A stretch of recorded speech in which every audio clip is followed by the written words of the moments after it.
আমাদের দেশের জাতীয় সঙ্গীত হচ্ছে আমার সোনার বাংলা আমি তোমায় ভালোবাসি। এই জাতীয় সঙ্গীত নিয়ে ইসলামপন্থী এবং তথাকথিত প্রগতিশীল তাদের মধ্যে একটা প্রকাশ্য দ্বন্দ্ব শুরু হয়েছে। আসলে একটা দেশের জাতীয় সঙ্গীত হবে ওই দেশের অধিকাংশ মানুষের ভাবধারা অনুযায়ী। ওই দেশের মানুষ কোন জিনিসটাকে বিশ্বাস করে, কোন জিনিসটাকে লালন করে, তাদের জাতীয়তাবাদরা কিসের উপর ভিত্তি করে গড়ে উঠেছে, তার উপর ভিত্তি করে জাতীয় সঙ্গীত হওয়া উচিত। আর জাতীয় সঙ্গীত এমন না যে এটা কোরআনের আয়াত, এটা পরিবর্তন করা যাবে না। বরং জাতীয় সঙ্গীত এমন শব্দ হওয়া উচিত যেই শব্দগুলা আমাদের দেশের জন্য ভালোবাসা একটা বহিঃপ্রকাশ ঘটে। এবং অধিকাংশ মানুষ, যেহেতু বাংলাদেশের 92% মানুষ মুসলমান, এই মুসলমানদের কথা যেন ওই জাতীয় সঙ্গীতের মধ্যে থাকে। কিন্তু দুর্ভাগ্য হলেও সত্য, আমাদের দেশের জাতীয় সঙ্গীত আরেক দেশ থেকে হাইরিং করা।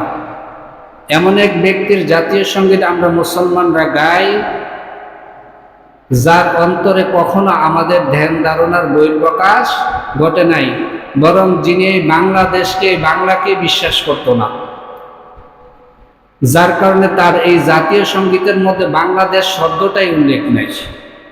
আমার সোনার বাংলা, আমরা কি বাংলা?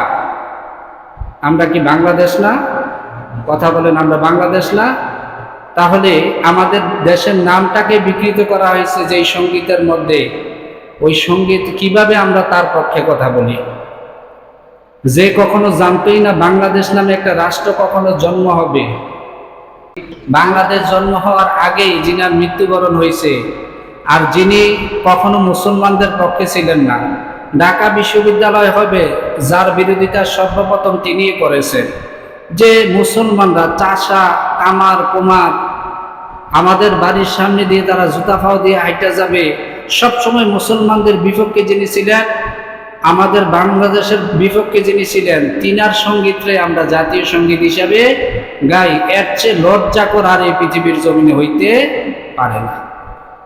তা আমরা মুসলমানরা সবসময় চাবো যে আমাদের জন্য এমন একটা সঙ্গীত নির্বাচিত করা হোক, যে সঙ্গীতের মাধ্যমে সর্বপ্রথম থাকবে তাওহীদের কথা, আল্লাহর একাত্মবাদের কথা, তারপরে থাকবে রাসূলের সুন্নাহর কথা, তারপরে থাকবে আমাদের বাংলাদেশের কথা, তারপরে থাকবে নির্যাতিত, নিগৃহীত, নিষ্পেষিত মানুষের কথা। এমন একটা সঙ্গীত আমরা গাবো যেই সঙ্গীতরা গাইলে আমাদের দেশাত্মবোধক, দেশাত্মক প্রেম সবসময় আমাদের অন্তরে গেঁথে থাকবে। এমন একটা সঙ্গীত আল্লাহ তাআলা আমাদেরকে উপহার দেওয়ার তৌফিক দান করুন। আমরা সকলে বলি আমিন।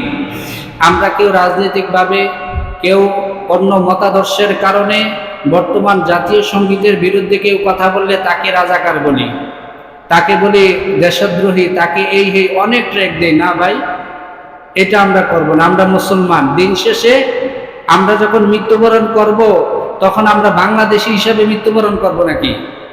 কি মুসলমান হিসাবে মৃত্যুবরণ করব?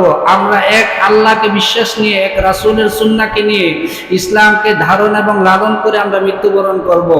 কবরে যখন প্রশ্ন করবে মুনকার নাকির, বলবে না আইনা বালাদুকা, তোমার দেশ কোনটা, এটা জিজ্ঞাসা করবে।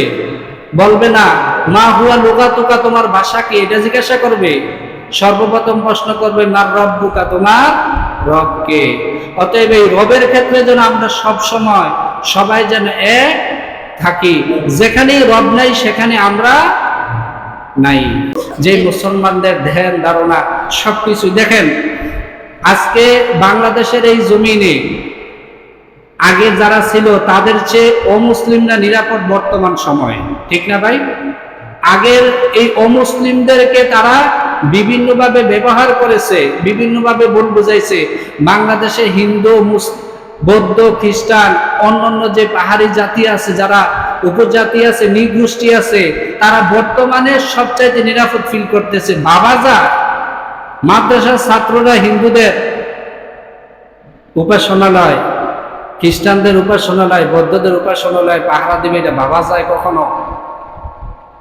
কারণ আমরা এমন এক জাতি পৃথিবীর জমিনে, একমাত্র আমরা বাঙালি জাতি, একমাত্র আমরা জাতি যারা কখনো ধর্মীয় সহিংসতায় বিশ্বাস করি না, ধর্মীয় বিভাজনে আমরা বিশ্বাস করি না। আমরা বিশ্বাস করি লাকুম দীনুকুম ওয়ালিয়া দিন, তোমাদের ধর্ম তোমাদের, আমাদের ধর্ম আমাদের। ওয়ালা আনতুম আবিদুনা মা আ'বুদ, তোমরা যেই রবের ইবাদত করো ওই রবের ইবাদত আমরা করি না। ওয়ালা আনা আবিদুম মা আবাদতুম, আমি যেই রবের ইবাদত করি তোমরাও সেই রবের ইবাদত করো না। অতএব তোমাদের রাস্তা আলাদা, আমাদের রাস্তা আলাদা। কিন্তু আমরা বাঙালিরা বিশ্বাস করি কারো রাস্তায় কেউ কাটা দেব না, বরং আমরা বিশ্বাস করি এই দেশের হিন্দু, বৌদ্ধ, খ্রিস্টান, মুসলমান পরস্পর ভাই ভাই। সবার উপরে একটা পরিচয়, সেটা হচ্ছে আমরা বনি আদম, আমরা এক আদমের সন্তান। অতএব বনি আদম হওয়ার কারণে সে আমার মানবিক ভাই, আর এক মুসলমান আরেক মুসলমানের দিনই ভাই। সেই বিশ্বাসটা আসলে আমরা লালন করি। কিছু সহিষ্ণুতা হয়েছে, কিছু হাঙ্গামা হয়েছে, এটা ধর্মীয় কারণে না, এটা রাজনৈতিক কারণে হয়েছে। অতএব আমরা আল্লাহর কাছে দোয়া করি এমন একটা সঙ্গীত যেন আমাদেরকে আল্লাহ উপহার দেন গায়বী ভাবে, যে সঙ্গীতের মাধ্যমে আমরা সবাই ঐক্যবদ্ধ থাকি। আল্লাহ তাআলা আমাদেরকে সেই সুযোগ দান করুন। আমরা সকলে বলি আমিন।